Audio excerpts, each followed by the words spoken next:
बिस्मिल्लाहिर्रहमानिर्रहीम। अस्सलाम वालेकुम। डियर स्टूडेंट, कैसे हैं आप लोग? उम्मीद है ठीक होंगे। मैं आपका टीचर सरफराज खान और आज हम बेसिकली ए लेवल्स की इकोनॉमिक्स के ऊपर ओ लेवल्स की इकोनॉमिक्स के ऊपर हम बात करेंगे। और ये बेसिक इकोनॉमिक्स कॉन्सेप्ट से रिलेटेड कुछ चीज़ें इस पर हम बात करेंगे।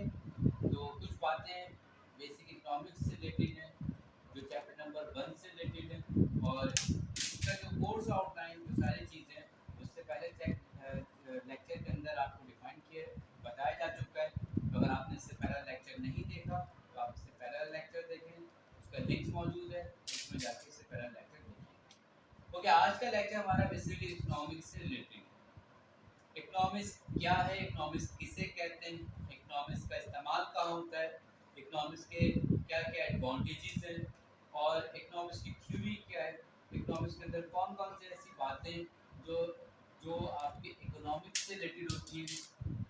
तो लिहाजा आज हम इकोनॉमिक्स से रिलेटेड पढ़ेंगे। डियर स्टूडेंट, एक जहन आपका बना दूं या क्लियर कर दूं, एक बात कंफ्यूजन वाली जो स्टूडेंट के जहन में बैठा दी जाती है या बता दी जाती है कि economics very difficult subject. Is wrong. Economics simple subject और आसान सब्जेक्ट है, इसको मुश्किल बना दिया जाता है शायद इस वजह से कि इसके अंदर कुछ ग्राफ, कुछ न्यूमेरिकल वर्ग होते हैं, तो स्टूडेंट जो होते हैं वो मैथमेटिक्स और ग्राफ से दूर भागते हैं। तो इस वजह से इनके स्टूडेंट के जहन में खौफ डाल जाता है कि बहुत मुश्किल सब्जेक्ट्स है और उसको पढ़ना, उसको समझना और उसके पेपर भी बहुत मुश्किल आता है। That is wrong. ऐसा नहीं है, एक आसान सब्जेक्ट्स है और जो कुछ हमारी रियल लाइफ के अंदर हमें नजर आ रहा है वही आपकी इकोनॉमिक्स। तो लिहाजा हम अपने रियल लाइफ को इकोनॉमिक्स के साथ मैच करके पढ़ेंगे तो हमें चीज़ें ज़्यादा अच्छी तरीके से समझ में आएंगी, तो जो डिफिकल्टी, जो प्रॉब्लम है वो इंशाल्लाह दूर हो जाएगी। तो लिहाजा आज हम स्टार्ट करते हैं आज के लेक्चर के अंदर कि डिफाइन इकोनॉमिक्स, कि इकोनॉमिक्स किसे कहते हैं और इकोनॉमिक्स क्या है। ठीक है, तो जब हम इकोनॉमिक्स की बात करते हैं तो आइए डियर स्टूडेंट, हम यहाँ देखते हैं कि ये देखें, एक आपके पास इकोनॉमिक्स से रिलेटेड एक डायग्राम बना। इकोनॉमिक्स के बारे में बताया जा रहा है कि इकोनॉमिक्स एक इल्म का नाम है। इकोनॉमिक्स एक नॉलेज है, एक इल्म का नाम है, एक ऐसा इल्म, एक ऐसी नॉलेज जिसके अंदर हम इकोनॉमिक्स से रिलेटेड चीज़ों को पढ़ते और जानते हैं। तो इकोनॉमिक्स बेसिकली क्या चीज़ है, इकोनॉमिक्स जो है वो इको से निकला है और इको का मतलब होता है वेल्थ और नॉमिक का मतलब होता है नॉलेज। ठीक है, तो अगर इन दोनों वर्ड्स को मिला दिया जाए तो क्या चीज़ बन जाती है, इकोनॉमिक्स बन जाती है। क्या बन जाती है, इकोनॉमिक्स बन जाती है। तो लिहाजा इकोनॉमिक्स क्या चीज़ होगी, स्टडी ऑफ वेल्थ। इकोनॉमिक्स क्या चीज़ है, स्टडी ऑफ वेल्थ, यानी कि दौलत का इल्म। आसान लफ्जों में इकोनॉमिक्स जो है वो दौलत का इल्म है। अब इकोनॉमिक्स अगर दौलत का इल्म है तो दौलत किस तरह कैसे कमाई जाती है, दौलत किस तरह कैसे खर्च की जाती है, दौलत को हासिल करने के रिसोर्स क्या क्या होते हैं, यही सारी बातें हमें इस इकोनॉमिक्स के सब्जेक्ट या इकोनॉमिक्स के अंदर हमें पढ़ना और जानना है। ठीक है, तो लिहाजा अब हम यहाँ देखते हैं, कि ये देखिए, ये आपके पास कुछ वक्त समझने की कोशिश करते हैं, फिर हमें समझ में आएगा कि व्हाट इज द इकोनॉमिक्स,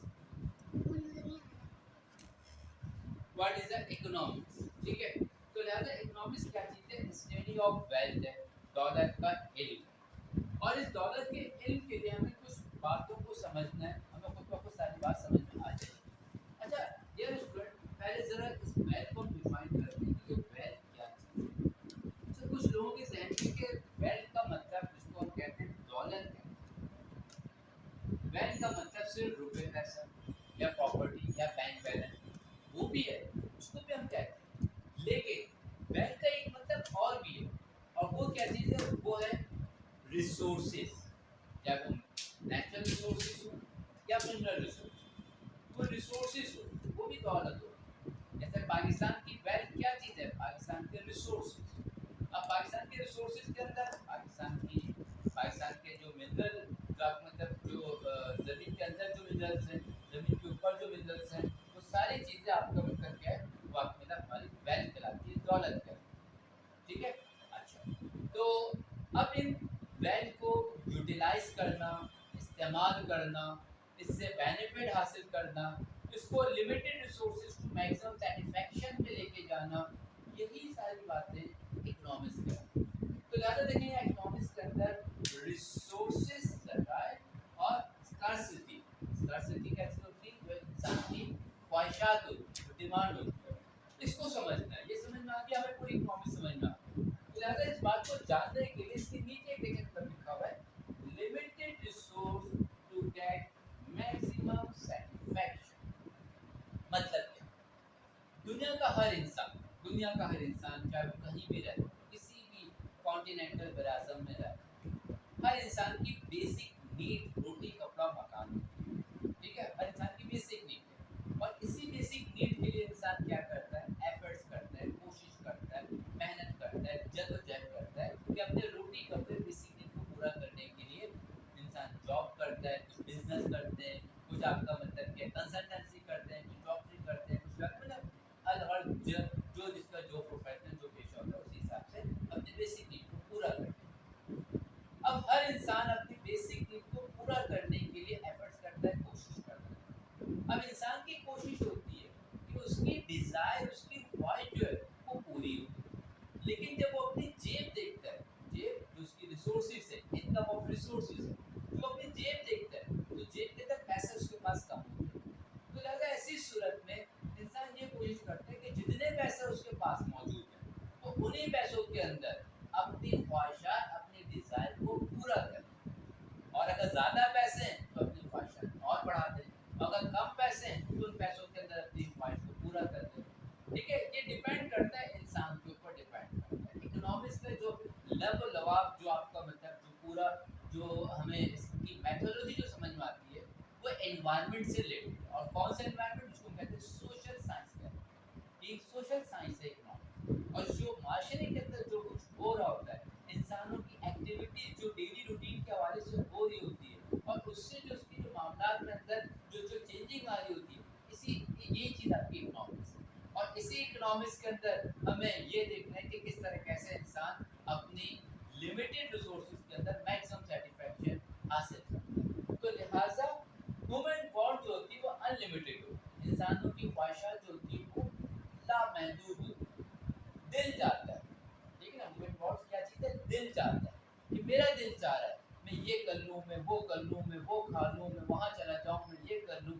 दिल चाहता है। तो दिल जो चाह रहे हैं वो ह्यूमन वांट्स से जो क्या चीज़ है? अनलिमिटेड, यानी ख्वाहिशात बहुत ज़्यादा है, लेकिन रिसोर्सेज आर द लिमिटेड है। इंसान के पास जो ज़राए वाक़ तक क्या है? वो लिमिटेड है। तो लिहाजा अगर कोई भी दुनिया का इंसान अपने लिमिटेड रिसोर्सेज के अंदर, अपने लिमिटेड रिसोर्सेज के अंदर मैक्सिमम सेटिस्फैक्शन हासिल कर लेता है, तो इट्स मीन उसने बेसिकली क्या हासिल कर लिया? इकोनॉमिकल पॉइंट हासिल कर लिया। तो डियर स्टूडेंट, आप जरा गौर से देखें, समझें क्या ये जो ह्यूमन बॉन्ड्स की हम बात कर रहे हैं जो बेसिकली अनलिमिटेड है और रिसोर्सेज अनलिमिटेड है, अगर ये एक दूसरे के साथ बैलेंस हो गए तो इंसान क्या, फर्म, ऑर्गेनाइजेशन, पूरी दुनिया की इकोनॉमी जो होती है वो इक्विलिब्रियम कंडीशन पर आ जाती है। तो मुतवाज़न कंडीशन जो इक्विलिब्रियम कंडीशन जो इकोनॉमिक्स के अंदर है वो यही है कि अगर लिमिटेड रिसोर्स आप मतलब उसके अंदर रहते हुए आप मतलब मैक्सिमम सेटिस्फैक्शन हासिल कर ली जाए तो वो इकोनॉमिकल होगा। चाहे उसको आप किसी मुल्क की इकोनॉमी के ऊपर डाल दें या इंडिविजुअल की इकोनॉमिक्स के ऊपर डाल दें या फर्म के इकोनॉमिक्स के ऊपर डाल दें तो वो इसके अंदर सारी चीज़ आ जाती है। अच्छा, इसी बात को एक शायर ने बड़े खूबसूरत अंदाज से कहा है क्या, कि हजारों ख्वाहिश ऐसी हर ख्वाहिश पे दम निकले, बहुत निकले मेरे अरमा लेकिन फिर भी कम निकले। तो इंसान की ख्वाहिशात बहुत होती है लेकिन उसके पास रिसोर्सेज होते हैं वो कम होते हैं। ठीक है, तो अब थोड़ा सा इस बात को और आगे बढ़ाते हैं। इकोनॉमिक्स एक होती है होम इकोनॉमिक्स, ठीक है। आई होप कि अभी तक से आप लोगों को कॉन्सेप्ट क्लियर शायद नहीं हो पा रहा हो, कि समझ में नहीं आ रही हो कि सर आप इकोनॉमिक्स में क्या हमें बताना चाह रहे हैं। बेसिकली मैं आपको इकोनॉमिक्स के अंदर जो बात बताना चाह रहा हूँ वो बताना चाह रहा हूँ limited resources to maximum satisfaction. Limited resources to maximum satisfaction. अब वो limited resources to maximum satisfaction जो हम बात करते हैं होम इकोनॉमिक्स की। होम इकोनॉमिक्स जो घर की होती है, तो हर घर के अंदर एक इंटरनल सिस्टम होता है। क्या सिस्टम होता है कि घर ख़वातीन जो हमारी अम्मी बहन और आप मतलब जो घर की जो लेडीज़ वगैरह होती हैं वो सोचती हैं कि घर का निज़ाम कैसे चलाना है, कहाँ आपका मतलब है कि सोफ़ा रखना है, कहाँ डाइनिंग टेबल रखनी है, कहाँ बेड रखना है, किचन को किस तरह कैसे मैनेज करना है, कितने लोगों का खाना बनाना है और कितनी मिक़दार में बनाना है, किस तरह कैसे ग्रोसरी खरीदनी है, किस मिक़दार में खरीदनी है, उसको कैसे हैंडल करना है, मैनेज कैसे करना है, ये घर की ख़वातीन करती हैं। और घर की ख़वातीन घर को जितने अच्छे तरीके से मैनेज करती हैं, वो इकोनॉमिक्स की ज़बान में उतने ही ज़्यादा आपका मतलब ऑर्गेनाइज़ एंड इकोनॉमिकल आपकी वुमेन कहलाती है। या वो आपको इकोनॉमिकल आप मतलब वो क्या होती है कि वो आपको मैनेज करने वाली थी। जिसने अपने पर्सनल घर को मैनेज कर लिया, लिमिटेड रिसोर्सेज के अंदर मैक्सिमम सैटिस्फैक्शन हासिल कर ली, उसका घर खुशहाल हो गया।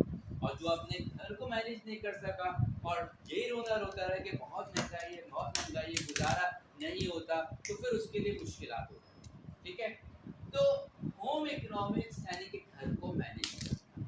और अगर ये होम इकोनॉमिक्स आपका मतलब क्या कंट्री लेवल पे आ जाए, तो वो आपका हाउस होल्ड इकोनॉमिक्स कहलाती है। इसके अंदर फर्म, इंडस्ट्री, इंडिविजुअल, ऑर्गेनाइजेशन उनको मतलब मैनेज करना, उनको कंट्रोल करना और लिमिटेड रिसोर्सेज को मैक्सिमम सैटिस्फैक्शन हासिल कर लेना, वो बेसिकली आप हाउस होल्ड इकोनॉमिक्स बन जाती है, यानी कंट्री लेवल की इकोनॉमिक्स बन जाती है। तो आई होप कि डियर स्टूडेंट डिफाइन इकोनॉमिक्स से रिलेटेड जो बातें यहाँ लिखी हुई हैं वो आपको कुछ कुछ समझ में आई होगी कि इकोनॉमिक्स जो है वो बेसिकली लिमिटेड रिसोर्सेज में मैक्सिमम सैटिस्फैक्शन का नाम। ठीक है? अब आइए हम वापस अपने इस तरफ आते हैं और अब जानने की कोशिश करते हैं। अगला जो सवाल है, how many branches of economics. ठीक है?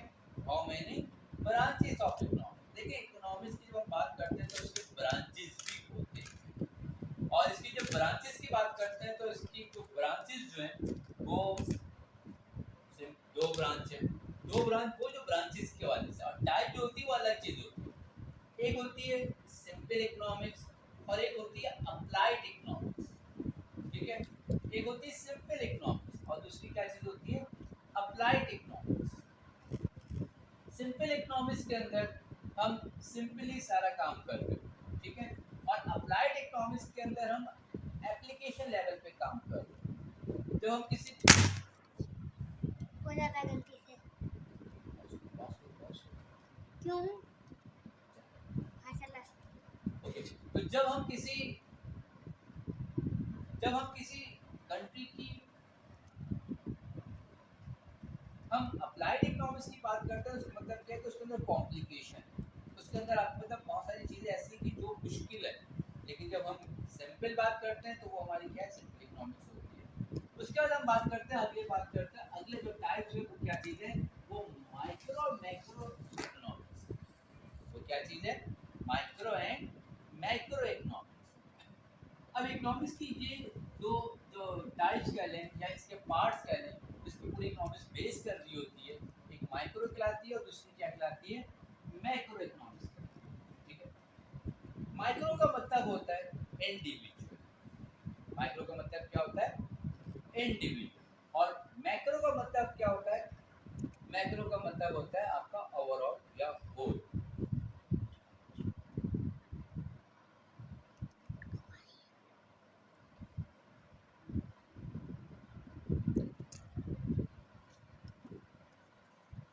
बाबा पॉज क्यों कर रहे हैं?